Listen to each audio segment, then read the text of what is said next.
The topics I will be talking about are closely related to the ones Michael Williams introduced in the previous conference. So, my topic today is the question between coherentism and fondationalism, Sellars' conception of experience. So this is my title, and my first section will be dedicated to the question of empiricism, and the question more precisely to what extent empiricism could be salvaged. So first, a few words about the term empiricism and its use in philosophy. So Sellars' paper on empiricism and philosophy of mind is generally conceived as a full-blown and quite destructive attack of empiricism, which relies on the refutation of the myth of the given as its main argument.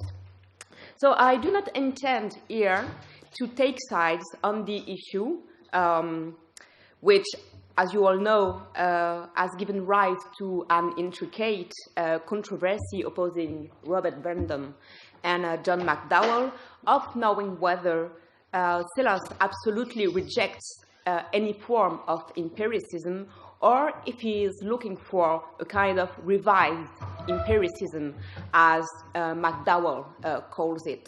For example, see McDowell essay, Why is Sellars' essay called Empiricism and the Philosophy of Mind, which has been reprinted very recently.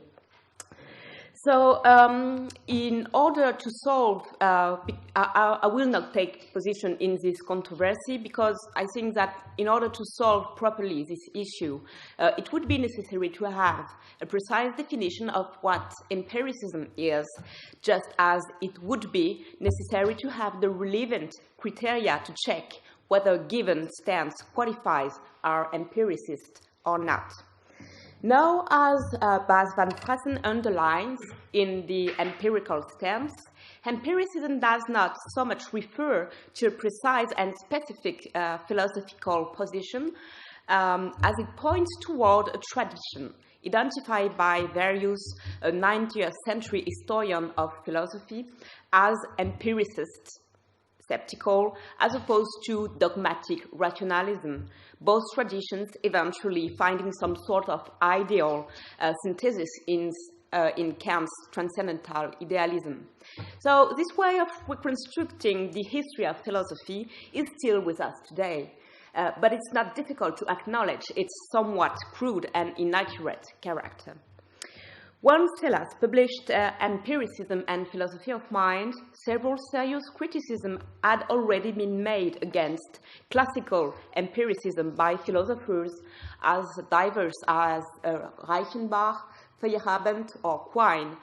The very same philosophers, as Van Frassen remarks, one might be tempted to classify, for good reasons, as belonging to the empiricist tradition itself, of course not in its ancient classical brand, but in its modern version, be it naturalized in the kind of Quine, or logical in the case of philosophers within the Vienna cycle. So, like all those philosophers, Sellars rejects the idea entertained by classical empiricism that experience could constitute the foundation and ultimate justification of knowledge. However, he does not deny that everything, in a sense, begins with experience, especially with regard to the fact that experience does not only have a causal contribution to knowledge, but it has also a rational contribution to it. That is to say, observation reports on empirical facts situated in space and time, and to which we can have access directly or indirectly through our senses, really constitute, to take up Quine's phrase, the court of appeal before which our beliefs and the set of all our theories taken as a whole have to appear in order to be confirmed, refuted, or revised. So I take this claim to be so minimal that even the most classic of empiricists could agree on it, and that it would constitute, if there could be one, the very core of the empiricist doctrine. So the interpretive hypothesis I will stick to throughout this presentation is that the criticism Sellars raises against empiricism are not directed against that very fundamental intuition, but rather against some of the arguments or claims used to support it. That is why I will focus more particularly on Sellars' own conception of experience and the rational contribution he thinks it makes to knowledge. So my second subsection here will concern some of what I would call Sellars' ambivalences toward empiricism. So as most of you know, Sellars' criticism, as they appeared cast in a systematic way in IPM, bear on the notion of an empirical given. So the given manifests itself in the idea that we have unmediated access through some intuitive acts of thought, either by some of toucher de l'esprit, as Descartes would say, or by way of sensory intuition. We have access to certain facts we immediately know to be the case, and the knowledge of which does not presuppose any other piece of knowledge, be it knowledge of other particular facts or knowledge of general truths.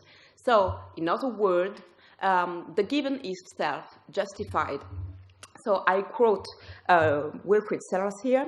For the given, in epistemological tradition, is what is taken by these self-authenticating episodes.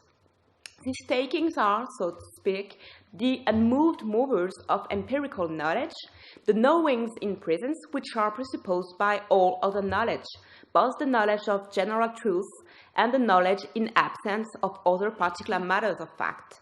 Such is the framework in which traditional empiricism makes its characteristic claim that the perceptually given is the foundation of empirical knowledge. End of quote. Now, that's precisely about this that, according to Sellars, empiricism is mistaken. There is no act of thought, intellectual or sensory, no content, the given, that would enable one to grasp in an unmediated, isolated, atomistic manner a fact that would be irrefutably true and hence likely to provide a stopping point in the chain of justification. Accordingly, this position should lead Sellars to reject purely and simply the fondationalist alternative in epistemology, according to which there would exist a certain number of judgments or beliefs, say observational judgments, true and justified, and from which we could be derived by way of inference or abstraction the rest of what constitutes knowledge. Yet Sellars' position is more balanced, since he is at pains to underline that the idea that knowledge, and most notably empirical knowledge, as a foundation, is deprived neither of meaning nor of significance. So I quote Sellars here. If I reject the framework of traditional empiricism, it is not because I want to say that empirical knowledge has no foundation.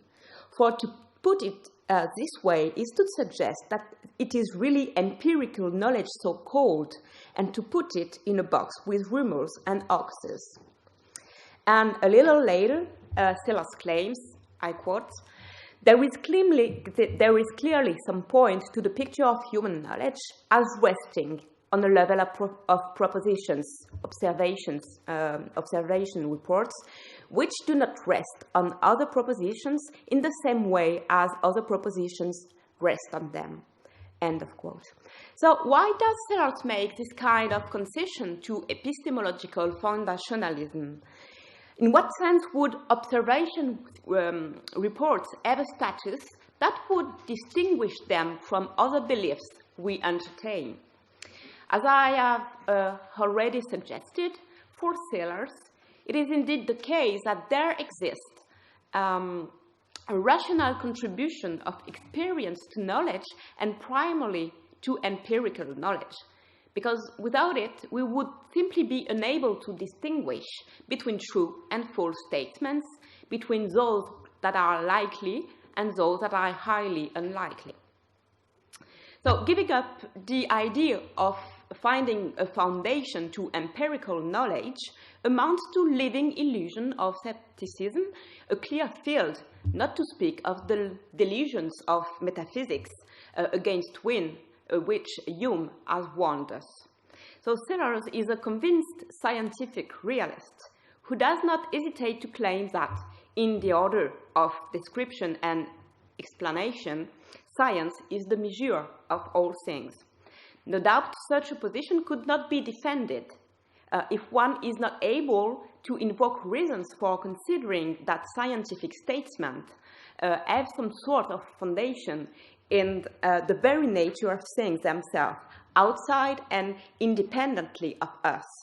It is in that respect that observation statements bearing on particular and concrete states of affairs in the world, localized in space and time, have a distinctive status compared to that of other statements, the latter being dependent on the former. So, however, the foundation of knowledge, as conceived by Sellars, is not unidirectional. Apparently, it combines two dimensions. First, a kind of, I would say, vertical dimension, which is properly foundational, atomistic, and classic, according to which all of our beliefs rely on the elementary beliefs conveyed by observation reports for their justification. And second, what I would call an horizontal dimension, which is more properly coherentist and holistic, according to which these elementary beliefs themselves depend on all the other beliefs we have for their justification and their epistemic authority. Now, if point one is compatible with empiricism, it is clearly not the case for point two. I quote Sellars. For the point is specifically that observational knowledge of any particular fact, e.g., that this is green, presupposes that one knows general facts of the form X is a reliable symptom of Y. And to admit this requires an abandonment of the traditional empiricist idea that observational knowledge stands on its own feet. So indeed, the suggestion would be anathema to traditional empiricists for the obvious reason that by making observational knowledge presuppose knowledge of general facts of the form X is a reliable symptom of Y, it runs counter to the idea that we come to know general facts of this form only after we have come to know by observation a number of particular facts which support the hypothesis that X is a symptom of Y. End of quote. It then becomes particularly difficult to know what comes first, the end made out of our old beliefs and concepts, or the egg constituted by observation reports.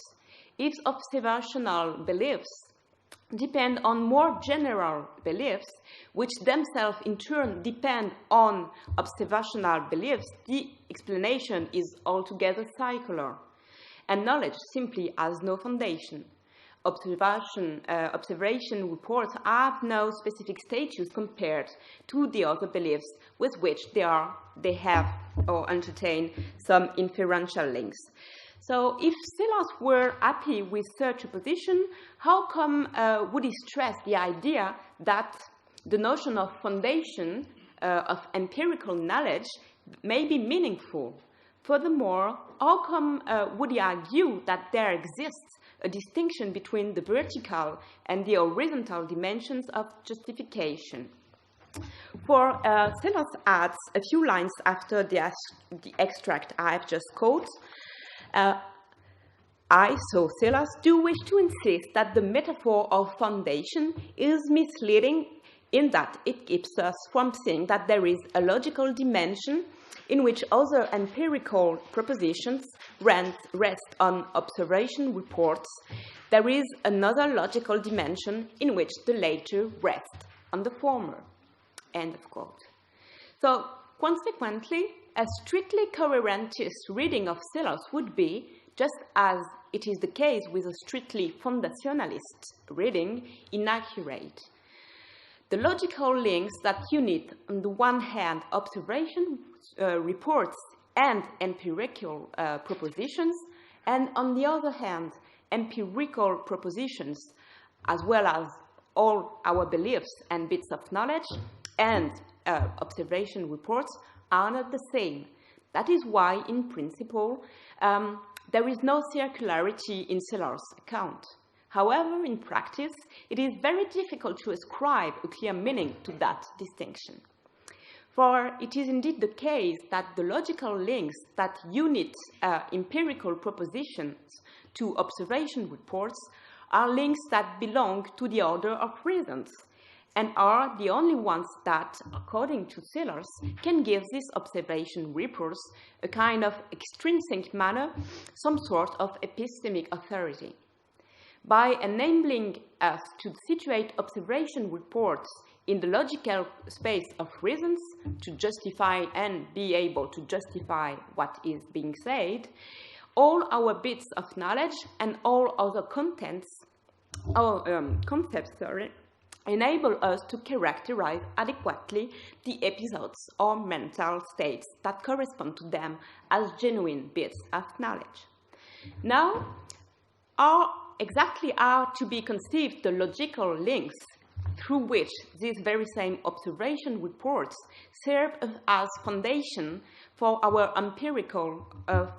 other empirical statements, if they belong to a logical dimension different from the one mentioned previously. If we deal with an inferential relation between one statement and other statements, we remain in the order of reasons. And this logical link is of the very same nature as the one that links all our empirical statements to our observation reports. But this is clearly contradicting Sellars' claim in which another logical dimension were mentioned. But if we stick to the seminal distinction Sellars draws between the logical space of reasons and the logical space of causes, one has to conceive the link between observation reports and the other empirical statements as strictly causal.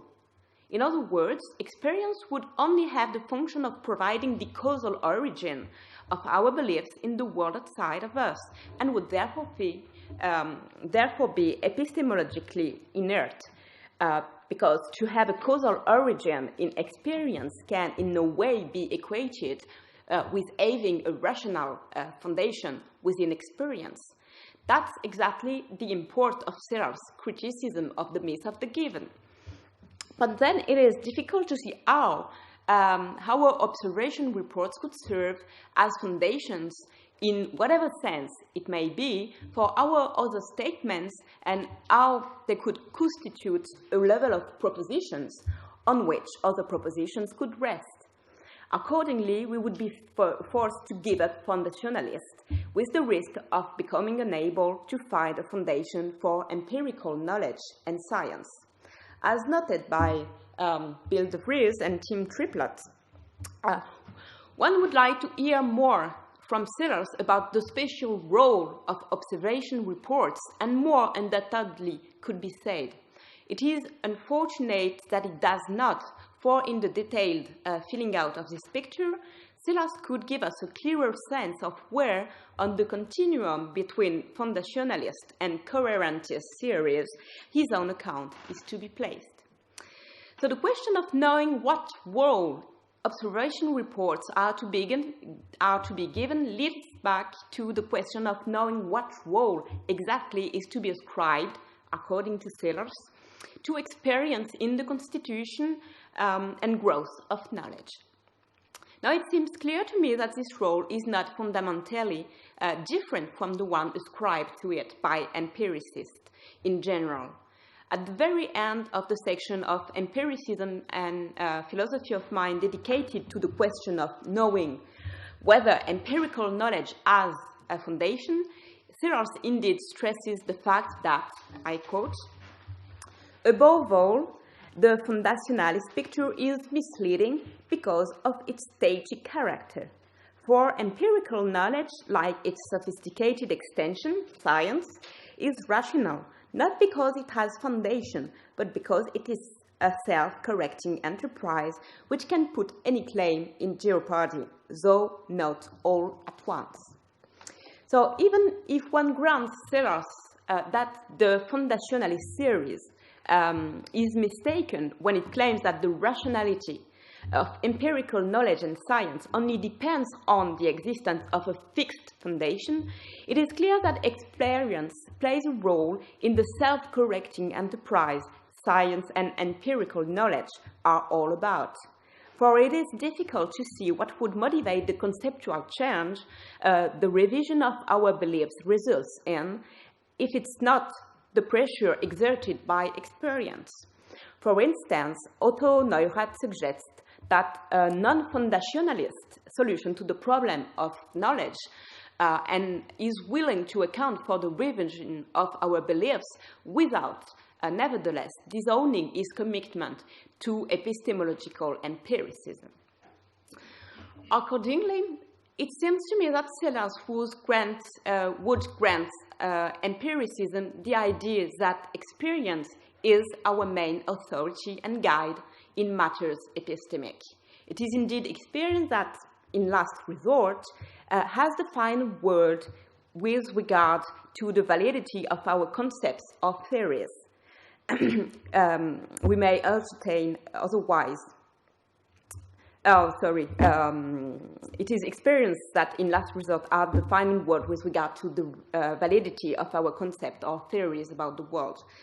Of course, it is no way independent of its contribution, which is not only causal. No, sorry, I think I skipped a line. Of course, it is in no way independent from its content from the beliefs we may entertain otherwise, but it nonetheless makes a contribution which is not only causal, but which is also rational, and which makes a difference. The idea, I reckon, that this contribution takes the form not of a given appearing ex nihilo, but rather than that of a hypothetical constraint. If you have a corpus of beliefs B and an experience E, then you will arrive at a new corpus of beliefs B prime. So in any case, that's the hypothesis I am about to defend. So here I am on my second point dedicated to Sellars' conception of experience. At first sight, Sellars does not offer a radically new or even original conception of experience. According to him, the facts of seeing a wet square or hearing a C sharp are experiences. In part 5 of IPM, it nevertheless takes pains to indicate that the notion of experience is ambiguous. It refers both to an act, the act of having the experience of something, of experiencing, and on the other hand, to the object or the content of that act, what is being grasped or experienced. There is nothing original there, except for the fact that Sellars insists that the act of experiencing is something immediately that immerses the subject in a certain cognitive or epistemic state that may be conceived as a proclivity to utter a perceptual judgment which may turn out to be true or false. By contrast, what is experienced constitutes the object or the content of experience, and it is propositional or conceptual. According to Sellars, we always experience something as having a property or as having a relation with something else. However, just as with all of our other propositional attitudes, believing that P, fearing that P, wishing that P, etc., to experience that P is not captured by the principle of existential generalization. It is not because I experience that something is red and triangular, for instance, I see a red triangle, that I can conclude that this thing exists, just as it is not because I think about Santa Claus that Santa Claus exists.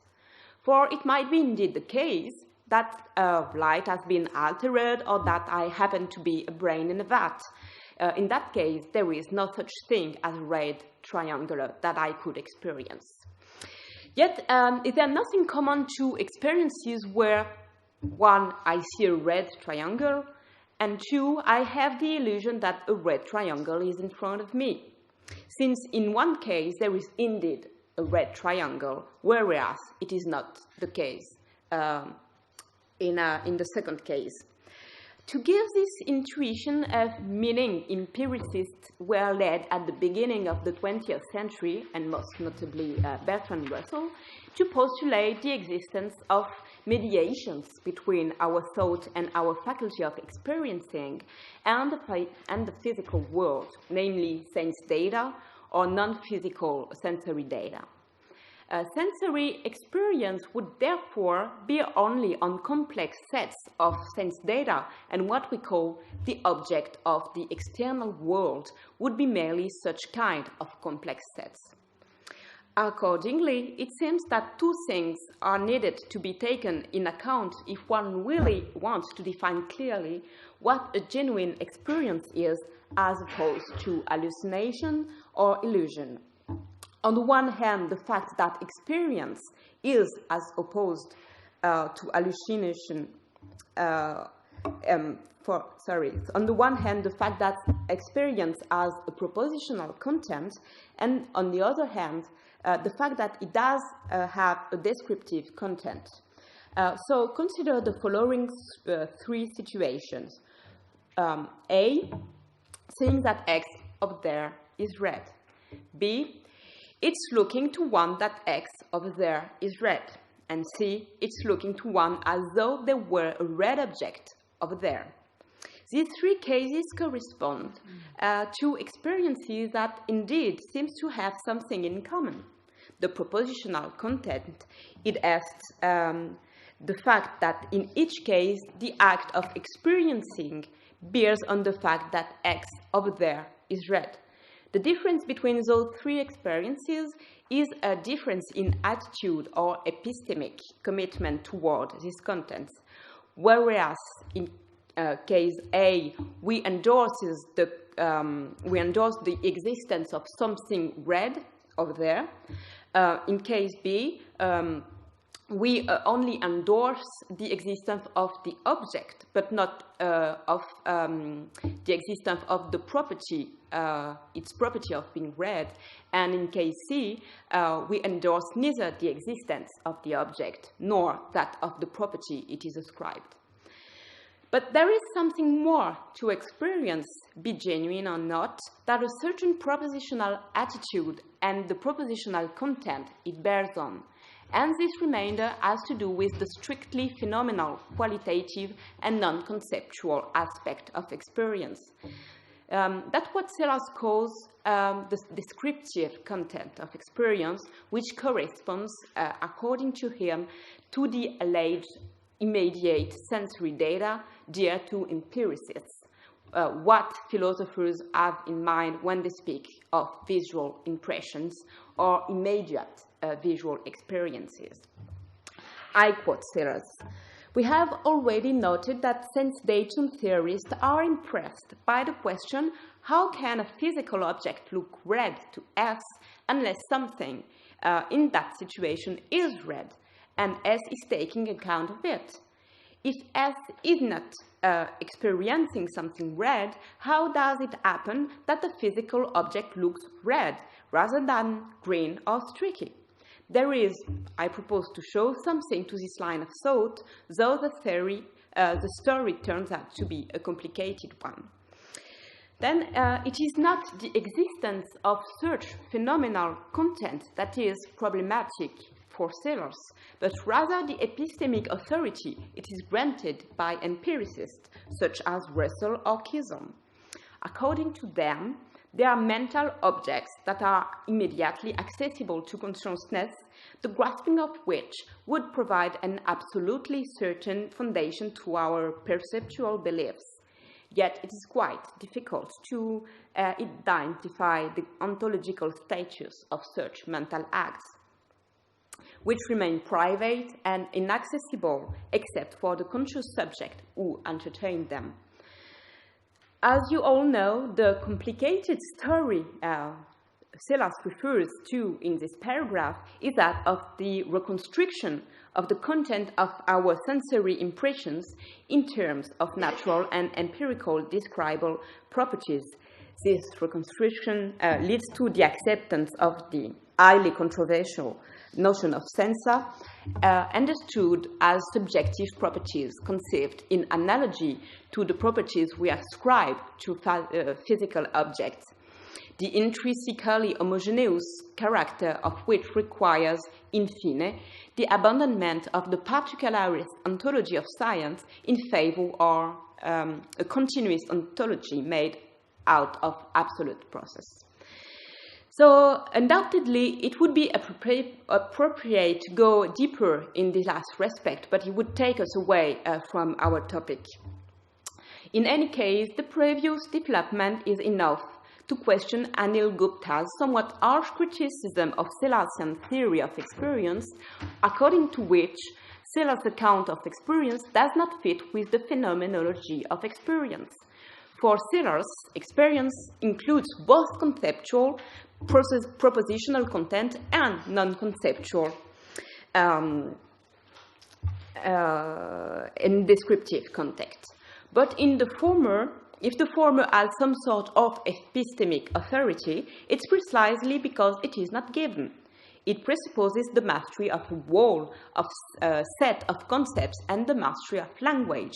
On the other hand, the latter, even if it is given to us and requires no mastery of language or concepts, has no epistemic efficacy. It bears only on the causes of sensory impression. So what now remains to be explained is the nature of the articulation existing between these two kinds of contexts and the way Sellars manages to construe from their experiences contribution to knowledge, a contribution that may be not only causal but also genuinely rational.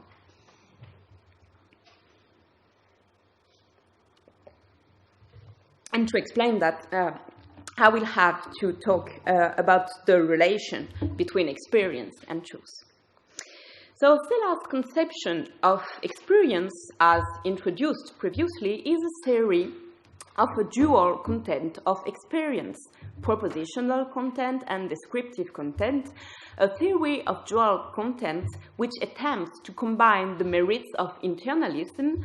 Our observation reports indeed have an epistemic authority conferred on them by the inferential relations they have with other statements to be true, and on the other hand, the merits of externalism, the fact that our observation reports are informative to the extent that they represent the world outside us. So if observation reports to have a specific status compared to that of our other statement, most notably with respect to the general empirical statements built from them, and if they indeed served as foundations on which to anchor knowledge in what is real, it is first and foremost because they are true in a sense that cannot be accommodated within a strictly coherentist perspective, but which seems to call for a correspondentist approach. Accordingly, it seems clear to me that the role and status Sellars ascribes to sensory experience and observation reports can only be understood if attention is being paid to the sense in which they are held to be true.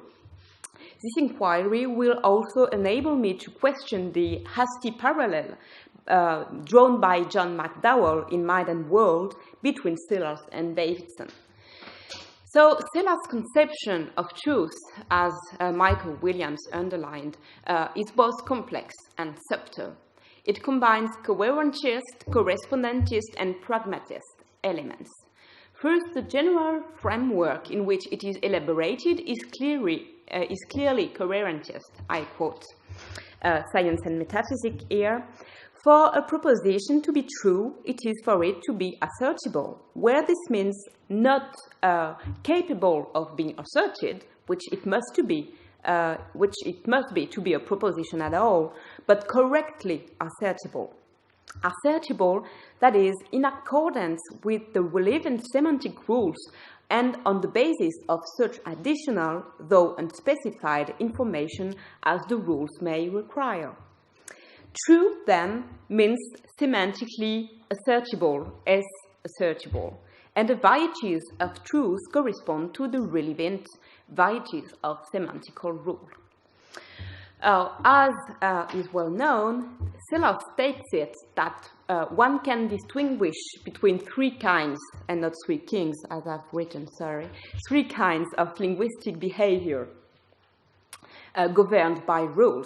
That is, by semantic uniformities established by the fact that the social and linguistic community in which language is practiced implicitly or explicitly adopt certain ought-to-be rules. First, the so-called language entry transitions, for instance, perceptual answer to the environment.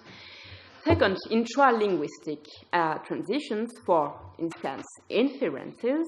And third, language exit transitions, for instance, volitions or intentional action. So such an observation report as X is red is therefore true or if or because it is correctly asserted by the speaker in a given context in accordance with the relevant language entry rules, which are themselves linked to a system of formal and material rules of inferences. One of these language rules might be, it ought to be that ceteris paribus, perceiving individuals must react to read objects in standard conditions by uttering or being disposed to utter that X is red. In accordance with the refutation of the myth of the given, we know that in order for the speaker to be considered as mastery the concept of word, and therefore as being likely to follow this first semantic rule, it is necessary that she also be able to grasp, at least implicitly, a certain holistic framework of inferential rules relative to color concepts, normal and abnormal circumstances of perception, etc. Given that the individual has been exposed to a certain linguistic conceptual framework, her perceptual framework, that statement that X is red in a given context, is true if it can be correctly semantically asserted in accordance with semantic rules, both formal and materials, within this linguistic conceptual framework.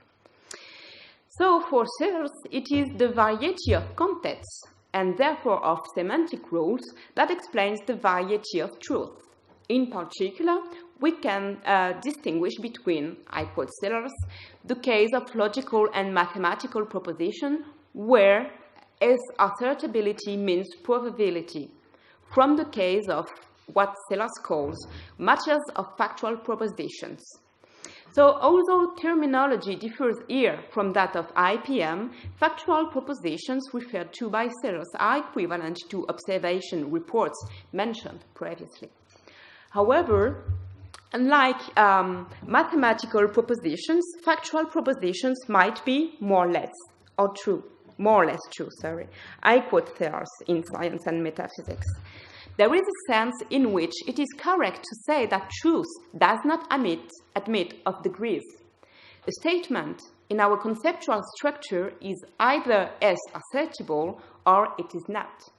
On the other hand, one conceptual framework can be more adequate than another, and this fact can be used to define the sense in which one proposition can be said to be more true than another. In the case of arithmetic, there is no end in the series of more adequate axiomatic systems. On the other hand, in the case of factual propositions, we are haunted by the ideal of the truth about the world. End of quote.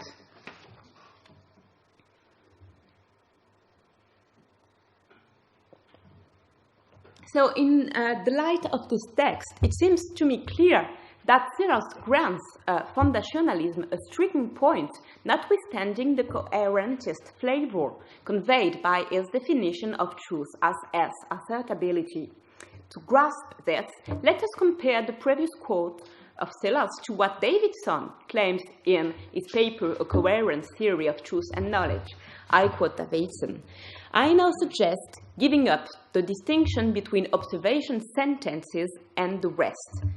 For the distinction between sentences belief in whose truth is justified by sensations and sentences belief in whose truth is justified only by appeal to other sentences held true is as anathema to the coherentist as the distinction between beliefs justified by sensations and beliefs justified by appeal to further beliefs. Accordingly, as subject, we give up the idea that meaning or knowledge is grounded on something that counts as an ultimate source of evidence. No doubt, meaning and knowledge depend on experience, and experience ultimately on sensation. But this is a depend of causality, not of evidence or justification. So if it is indeed the case that the propositional content of experience as expressed by observation reports only has a causal link with the rest of knowledge, as Davidson maintains, how is one to understand the claim that Sellars seems to defend, namely that our conceptual frameworks, taken as wholes, can be more or less adequate? How is one to understand the distinction drawn and preserved by Sellars between mathematical statements and statements of facts? Is Sellars contradicting himself, or has he fallen prey late in life to the myth of the given? So let's now turn to the question of the specificity or the alleged specificity of observation reports. It is now time to try to find a solution for the predicaments generated by Sellars' ambivalent attitude toward fondationalism. This is a quote I already mentioned previously. There is clearly some point, says Sellars, to the picture of human knowledge as resting on the level of propositions, observation reports, which does not rest on other propositions in the same way as other propositions rest on them. With respect to factual propositions, our statements can only be properly true, that is, semantically assertable, if and only if they correspond or rather depict adequately things as they are in the world, or picture adequately things as they are in the world. Now this notion of depiction or picturing, as Sellars understands it, is the direct ear of the position defended in Wittgenstein's Tractatus, according to which propositions are logical pictures of states of affairs. To put things briefly, Sellarsian depictions of a world are a word relation, which nonetheless remains completely describable in causal and empirical terms. It is a form of isomorphism between linguistic configurations and the complex configurations of objects they are supposed to describe. So I won't discuss here the degree of validity or likelihood of that theory of picturing or depiction. I am more interested in the fact that if one takes it seriously and conceives factual propositions as more or less adequate pictures of the world outside of us, they provide a specific level of statements, observational statements, the truth of which, in the sense of a correct picture of the world, determines the truth of all the other statements that depend on them. In that respect, Sellars is willing to refer to basic matters of factual propositions in the sense that they are logically simple, singular and empirical, and bear on objects or configurations of concrete objects of the world. Moreover, the fact that a proposition depicts or pictures more or less correctly the world is what governs, to a certain extent, the conditions of its semantic assertability at the very level of the language entry rules that govern our verbal behavior. Among all the conditions that a statement has to satisfy in order to be semantically assertable, that is true from a coherentist standpoint, there is the fact that this statement is the best possible picture of the world given the conceptual and linguistic resources we have access to. I quote Sellars in Science and Metaphysics once more. The criterion of the correctness of the performance of asserting a basic matter of factual proposition is the correctness of the proposition qua picture, i.e. the fact that it coincides with the picture the world cum language would generate in accordance with the uniformities controlled by the semantical rules of language. Thus, the correctness of the picture is not defined in terms of the correctness of performance, but vice versa. End of quote. Now, one could object that it makes no sense to maintain that a picture is more or less correct than another, since the picturing relation, is purely causal.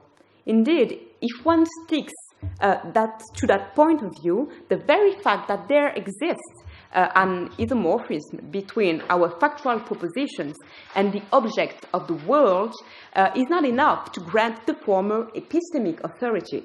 One would fall prey again to the myth of the given and the idea that they are self-verifying and self-justifying propositions. Well, Sellars' rejoinder to that objection is the following, still in Science and Metaphysics. As we have seen, the concept of a linguistic or conceptual picture requires that the picture be brought about by the objects pictured.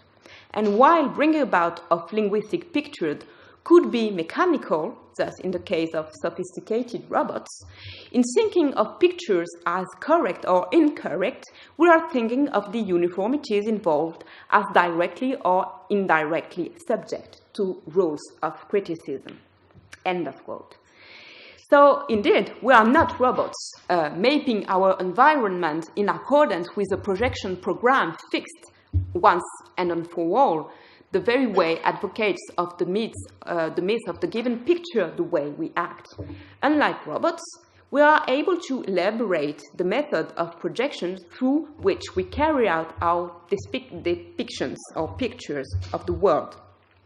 These pictures, even though they are fundamental for the rest of our empirical knowledge, are subject themselves to change. There is no such thing as a body of fundamental factual propositions, fixed once and for all, and on which the rest of our knowledge would depend. This explains why Sellars in IPM claimed that the fundamentalist or fondationalist picture of knowledge was deceiving because it is static.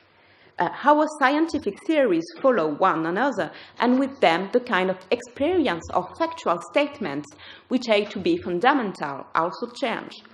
So the rationality of empirical knowledge and science, conceived as a self-correcting process, consists, in the last resort, in the fact that the causal order itself is under the dependence of the order of reasons. Of course, it does not mean that we can change the causal order of the world at will, but it means that we remain free to choose the causal configurations we can grant some form of epistemic authority. In other words, experience given as such and taken by itself is indeed deprived of epistemic authority and would not be able to provide any foundation, neither to any judgment nor to any belief. However, it seems to me that Sellars would agree that if experience is not the unique source from which all empirical knowledge may spread or flow, it does still have a rational role to play in the game of confirmation and revision of knowledge. Even of an intrinsic causal nature, experience does incarnate a form of rational constraint that exercises itself not in an absolute and categorical way, but in an hypothetical way relative to a normative context. So this picture of experience rational contribution to knowledge, though it is not explicitly advocated by Sellars himself, and although it would require to be more positively defended, seems to me corresponding, or at least giving a more intelligible sense to Sellars' idea, according to which rejection of the myth of the given does not necessarily imply that one should give up the hope of providing empirical knowledge with a foundation. Thank you.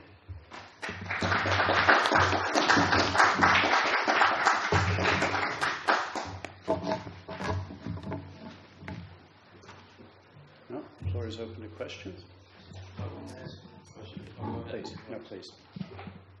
I was just wondering, this is just a question actually about, I was actually interested in your findings about the causal order itself being under the dependence of the order of reasons, because I think that's true not only in the sense of making judgments of about the epistemic status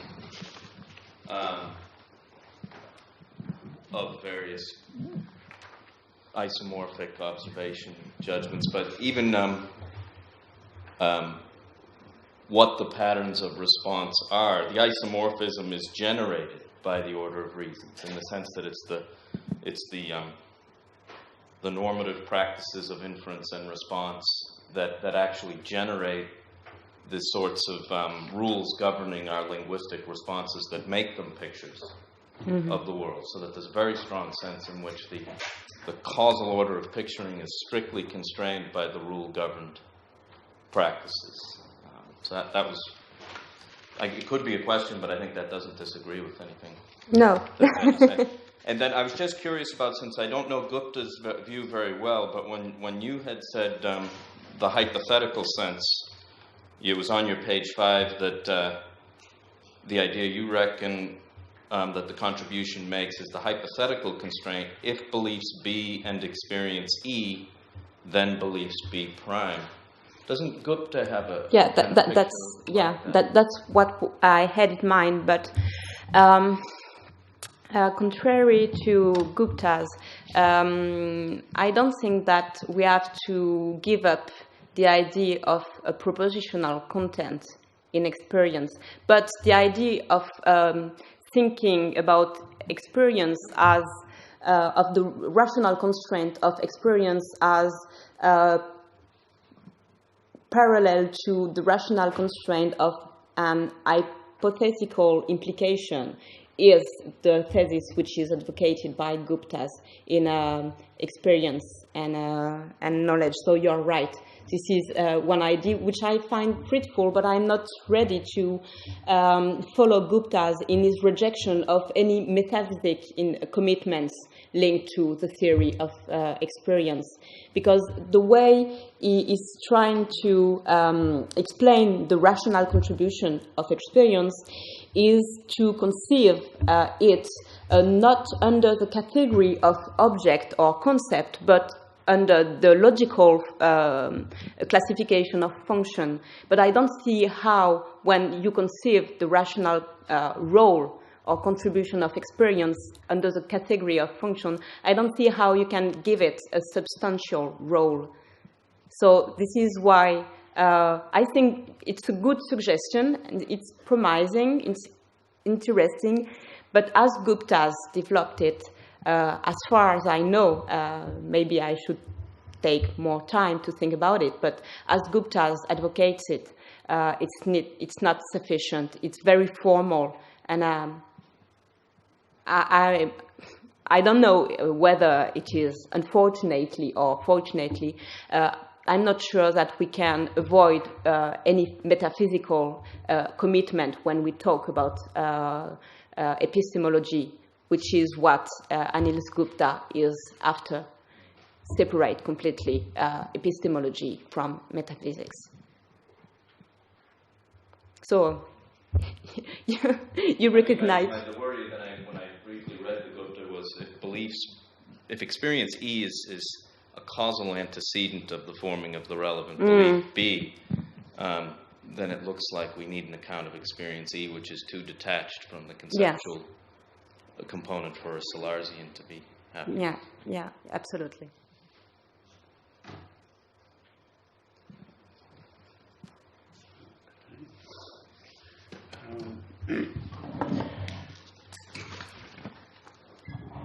Well, I think you're right that there is a sense in which Sellars is an epistemological foundationalist. He does give, he does treat non-inferential observation reports as the ultimate court of appeal in matters of justification of matter-of-factual statements. But I'm not so sure about the way you set up your problematic in terms of, in the De Vriesen triplet quote, a continuum between foundationalist and coherence theories, and asking, well, how does he get these things together? Because it seems to me that when Sellars says in the passage that you quote, although there is a logical dimension in which other empirical propositions rest on observation reports, there's another logical dimension in which the latter rest on the former. And it seems to me, you're quite right to separate those dimensions. The other dimension isn't an epistemological one at all, but a semantic one. That is, he's a semantic coherentist and an epistemological foundationalist. And there's no contradiction between those, but reconciling them sets the task of empiricism and philosophy of mind. What's left of epistemological foundationalism if we divide through by the semantic atomism that classical empiricism had always associated with it, and admit that you can't understand observation reports except in a context in which you understand a whole lot of other claims besides observation reports. But given that semantic coherentism, then you can see a special justificatory role as played by the observation reports. So it seemed to me that you were ignoring the crucial semantic move from atomism to holism, and somehow putting all this on an epistemological level. I mean, I don't think that revision undercuts any of the claims you go on to make, but I wasn't happy with the way you had set up the problem for that reason. Well, since now you are telling me, it seems to me clear. It is just for me puzzling to reconcile a kind of epistemic fondationalism with a holistic semanticism, because the myth of the given has both an epistemic version and a semantical one, and it's not easy for me to see how to reconcile a holism or a coherentism in the one way, and so being opposed to the logical atomism theory of meaning of the empiricist, and nevertheless accept a foundationalist theory of epistemology, because one of the figures, for example, in this paper is there a synthetic a priori. What Sellars is after is empiricism as a theory of concept formation.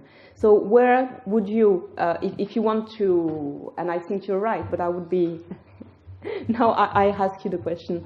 Where would you put the dimension of conceptual genesis between semantics and epistemology? Well, I mean, I think of the development of the concepts as a semantic matter, and where there remains some tension between the semantic coherentism and the epistemological foundationalism would be precisely where Mike was talking about the issue, the last refuge of some kind of special creationism, that is the question of how we get into the whole game of meaning something, of the whole semantic game in the first place. We need to say something like, the light dawns slowly over the whole. But the epistemological issue doesn't come up until we're in the semantic game. And if there's going to be a tension between them, it's going to be displaced now, not from the question of how knowledge gets off the ground, but to the question of how meaning does. How do we make the transition from either individually or, more worrisomely, collectively as sort of human beings? How do we make the transition from not yet being able to mean anything to having this grasp of the whole holistic system? Okay. Mike? Yeah, I have to follow up on this. Bob is very given to saying that the two dimensions in EPM are the epistemological and the semantic. But I don't think that could be right. And I think your tendency to want to think there's an epistemic dimension to this is a good one. So I'm recommending that you don't give in quite so soon on this. You are my savior. And the reason I'm recommending it is that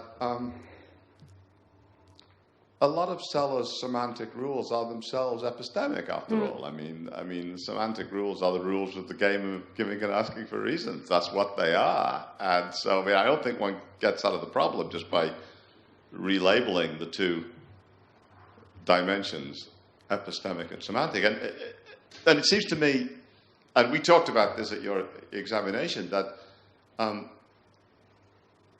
the worry in empiricism and philosophy of mind that Sellars might be a coherentist comes from his insistence on what Bill calls epistemic reflexivity. And Bob actually thinks Sellars overdoes the epistemic reflexivity, actually. I mean, Bob's very well aware of this issue. That Sellars seems to suggest it's not enough just to have prima facie entitlement to enter observation claims that one be a suitably reliable reporter.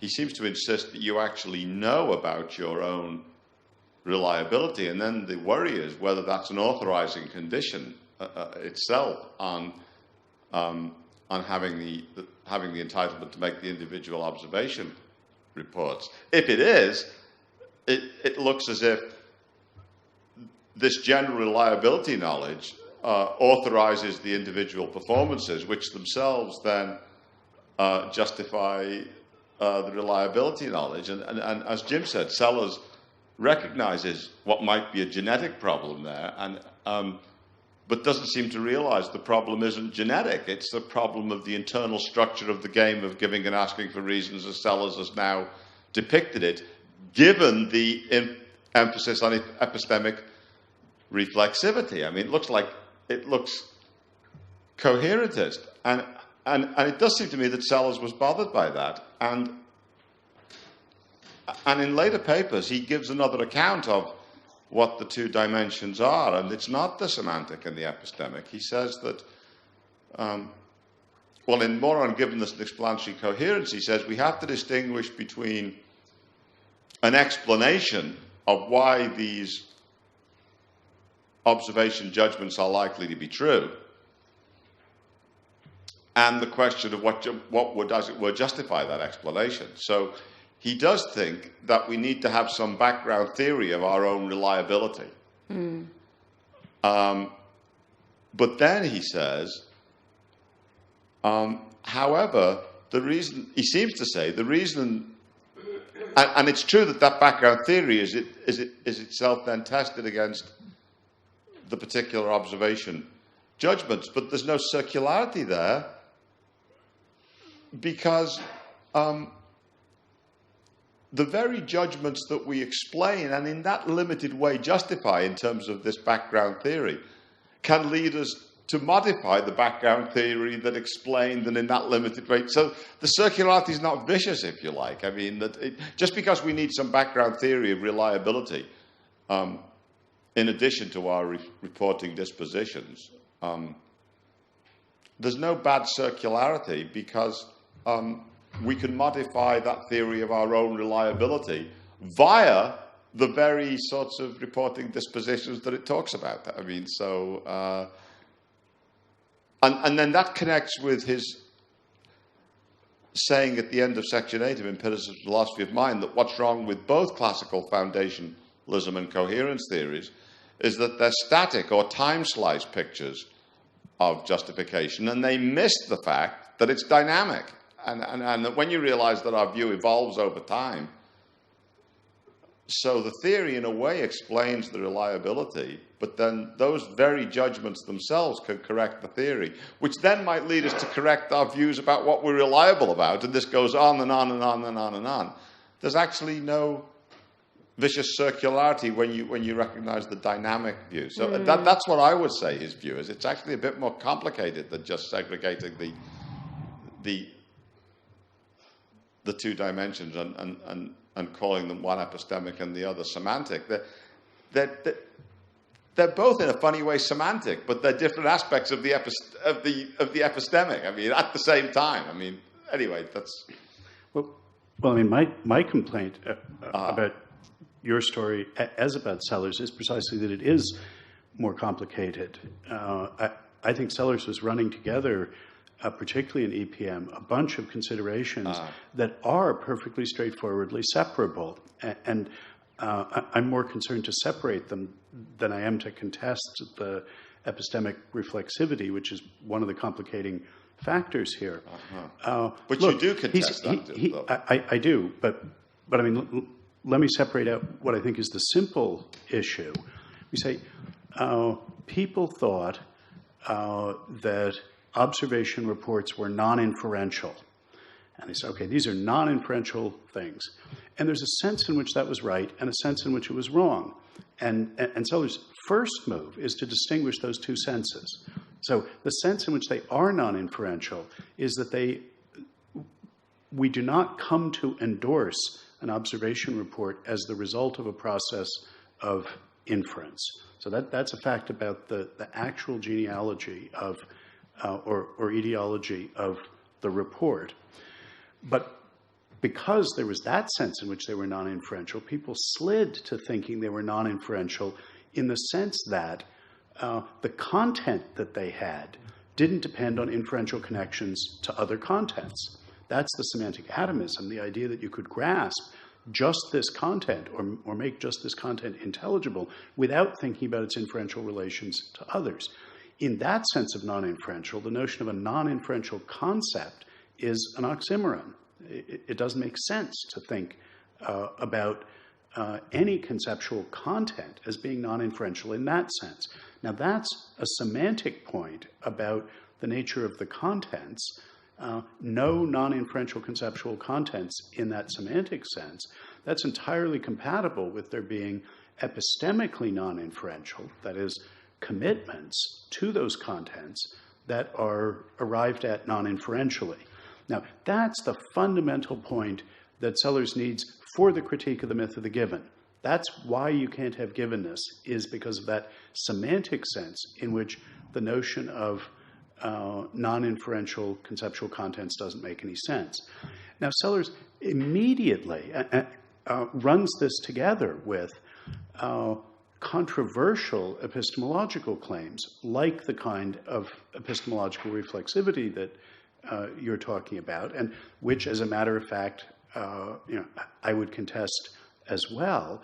But what I'm mainly objecting to is the way in which, at least in EPM, he wasn't able to separate the semantic point from various epistemological points. And it seems to me those just are separable points. Now, it may be that if you add these other optional epistemological commitments, that now you have to revisit the terms in which you think about the relation between the epistemology and the semantics. But I don't think it helps. Anyway, I want, for clarity's purpose, to make this distinction so that one can see that the fundamental point about the denial of semantic atomism, which is what we need for the argument against the myth of the given, is not hostage to these other epistemological claims. I would say in passing, the charge that traditional coherence theories were static in the way that foundationalist pictures are is, from my point of view, a historical howler of the first order. I mean, who is the origin of coherence theories? It's not Bradley, it's Hegel. Right. And you cannot well charge him with not having taken conceptual development seriously.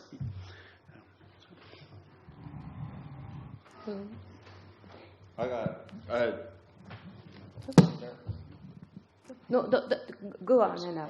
Okay. I guess I want to pick up on Bob's comment a bit.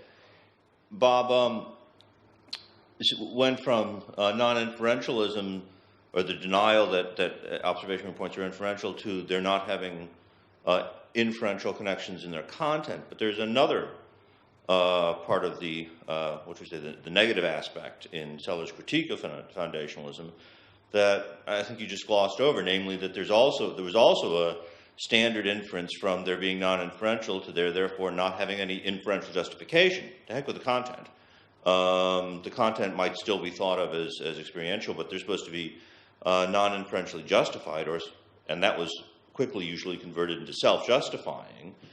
And in order to shoot that down, you don't need to have an inferentialistic theory of content necessarily. You could deny on the basis of the idea that you've made a distinction between non-inferentiality as a causal aspect of an observation report from its epistemic status, which still could have an epistemological reason, or it still could be inferential in the justification.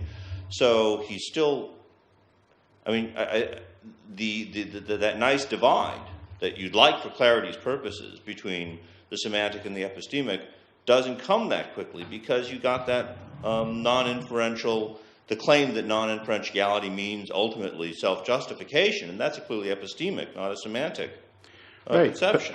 But I'd say it's fundamentally a separate issue, because the denial of semantic atomism, the insistence that to be conceptually contentful is to stand in inferential relations to other such concepts, that's entirely compatible with a reliabilist, totally externalist epistemology.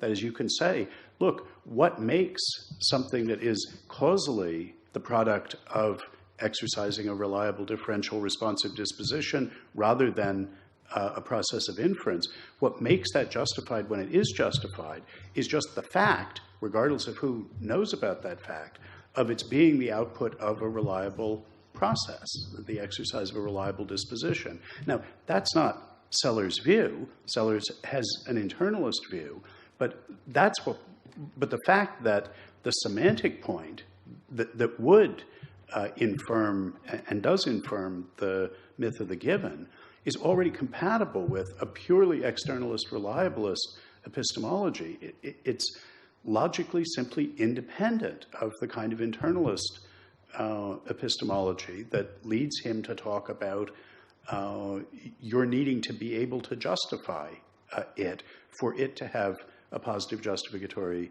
status. So as I say, Sellars himself, I think, did not, at least at the time of EPM, systematically distinguish these points. But I think that confuses the advance that he makes if we don't separate the semantic from the epistemic. So, for instance, somebody who's a reliabilist can still accept the critique of the myth of the given based on the denial of semantic atomism, and we could have an epistemologically externalist version of Sellars. That's not Sellars' version, but we ought to be thinking about that when we're trying to assess the views that he did hold altogether. So that's why I still want to insist on separating these, the semantic point from the epistemological ones. You made quite clear. You made quite clearly the point of making it explicit. But what about the idea?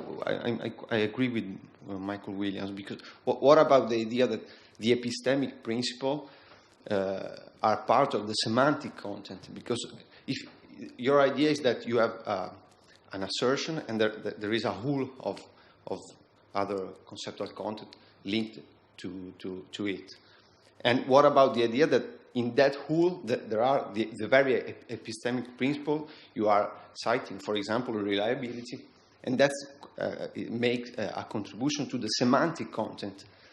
So and the only answer I can imagine for you is that in the background there are basic epistemic principles which are not questioned, which are self-authenticating. I would justify. What do you say to someone who tell you that the epistemic principles are part of the background whole which makes possible a linguistic move, a conceptual linguistic move? What do you answer to that? Because that is the question. Your separation works only if you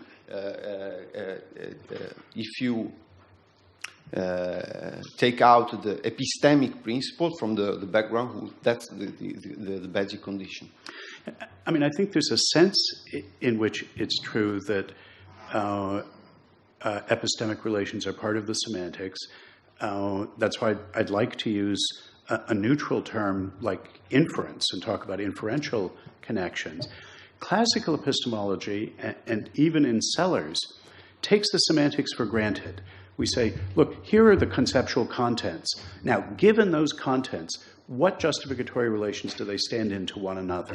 And an epistemic principle, thought of classically, takes those contents for granted and now says, well, if there's a reliable connection between these, or if they fall under some other rule or whatever, Sellars has this very radical semantic idea that the connections of what's a reason for what come in already in determining what the content is. So that you can't separate the question of, you can't see a two-stage process. First, give me the contents, and now let's ask what justificatory relations do these contents stand into one another. Those justificatory relations, those inferential relations, articulate the very contents that we've got. The idea of epistemic principles, well, what if we've got the justification completely wrong, because what really justifies is a principle like that? That's semantically naive. I think on the one hand, Sellars didn't think through clearly the radical consequences of his semantic inferentialism, of his realizing that the inferential relations are what articulate the conceptual contents. That keeps you from asking as a subsequent question, well, now what really justifies what? Apart from what you take to justify what, you don't have any contents yet. So if you look at even contemporary epistemology, somebody like Alvin Goldman or Tim Williamson, they're taking the semantics for granted and then asking a subsequent question, well, now what inferential relations do these things stand into one another? I want to say, well, one of Sellars' insights was that's a magical notion of content that they're using. So the sense in which, yeah, the epistemics is already in the semantics is, well, we don't have the concept red or mass yet, apart from the relations of what's a reason for what that it stands in to other things. But we can't in principle ask, and what are the epistemic principles that determine what's a reason for what? Apart from those relation of what's a reason for what, red is just a noise. It's not expressing a content apart from those things. So that's why I want to say, yeah, there's a sense in which epistemic principles, well, I wouldn't put it that way, what's a reason for what, that's already in the semantics. That's why the question of whether we're globally getting the question of what justifies what wrong can't arise. Getting it wrong would be fixing the contents, but these things really do not stand in relations of reason to one another. But if they don't, then those aren't the contents.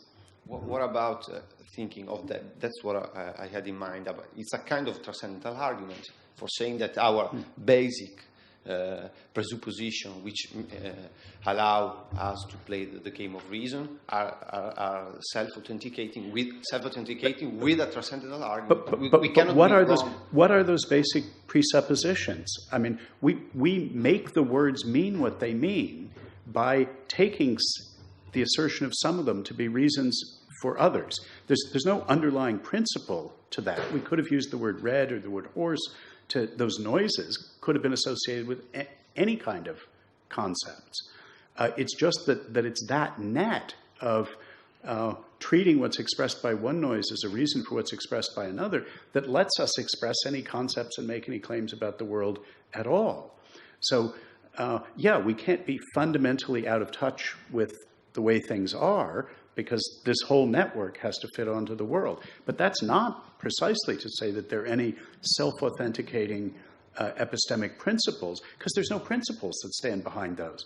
It's just saying, well, yeah, horses, those are living things. That's part of what it is to mean horse by that noise. There's no self-authenticating epistemic principle there. That's the basic sort of advent of the semantics.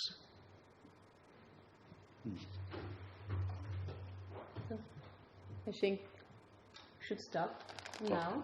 All right. Well, then let us thank Aude for this stimulating paper. Thanks.